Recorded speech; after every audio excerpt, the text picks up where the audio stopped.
Hello friends, welcome back to my channel. അപ്പോൾ എൻ്റെ channel ആദ്യമായിട്ട് കാണുന്നവരാണെങ്കിൽ സബ്സ്ക്രൈബ് ചെയ്യുക, ഇഷ്ടപ്പെട്ട ലൈക്ക് ചെയ്യുക, ഷെയർ ചെയ്യുക, കമൻറ്റ് ചെയ്യുക.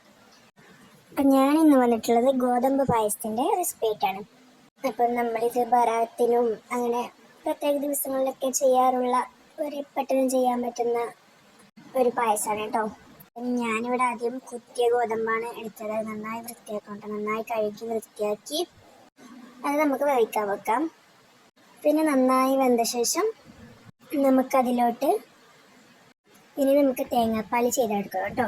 അപ്പം അതിനായി ഞാൻ തേങ്ങ അരച്ചെടുക്കാൻ പോകണം. അപ്പം കുറച്ച് നമുക്ക് ഫ്ലേവറിന് വേണ്ടിയിട്ട് ഞാൻ ഏലക്കയും കൂടെ ചേർക്കുന്നുണ്ട് കേട്ടോ. കാരണം പായസത്തിനൊരു ഫ്ലേവർ കിട്ടിയിട്ടെന്ന് വിചാരിച്ച് അങ്ങനെ ചേർക്കുന്നതാണ്. അപ്പം ഏലക്കയും കൂടെ അതിലോട്ടിട്ട് നന്നായി ഒന്ന് അരിച്ചെടുക്കണം. അപ്പം ഏലക്കിടുന്നത് നമുക്ക് പായസത്തിന് ഒരു രുചി കിട്ടും, പ്രത്യേക ടേസ്റ്റ് കിട്ടും, അതുകൊണ്ടാണ് കേട്ടോ. പിന്നെ നമുക്ക് അരിച്ചെടുക്കാം കേട്ടോ. നമുക്ക് തേങ്ങാപ്പാലിന് വേണ്ടി നമുക്ക് നന്നായി അരിച്ചെടുക്കണം. നന്നായി അരിച്ചെടുത്തതിന് ശേഷം അതൊരു പാത്രത്തിലോട്ട് മാറ്റിയെടുക്കാം കേട്ടോ. ഇനി നമുക്ക് നേരത്തെ വെന്ത ഗോതമ്പിലേക്ക് വെള്ളം ചേർത്ത് കൊടുക്കാം കേട്ടോ.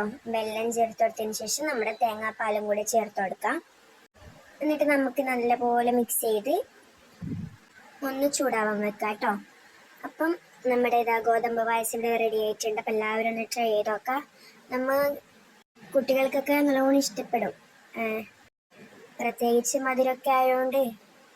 അപ്പം എല്ലാവരും ഒന്ന് ട്രൈ ചെയ്ത് നോക്കാം. ഇഷ്ടപ്പെട്ടെങ്കിൽ അറിയിക്കാം കേട്ടോ, കമൻറ്റിൽ അറിയിക്കാം.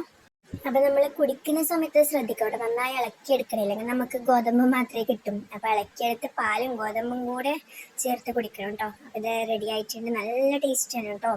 അപ്പോൾ വീഡിയോ ഇഷ്ടപ്പെട്ടെങ്കിൽ ലൈക്ക് ചെയ്യുക, ഷെയർ ചെയ്യുക. അടുത്ത വീഡിയോയിൽ കാണാം കേട്ടോ.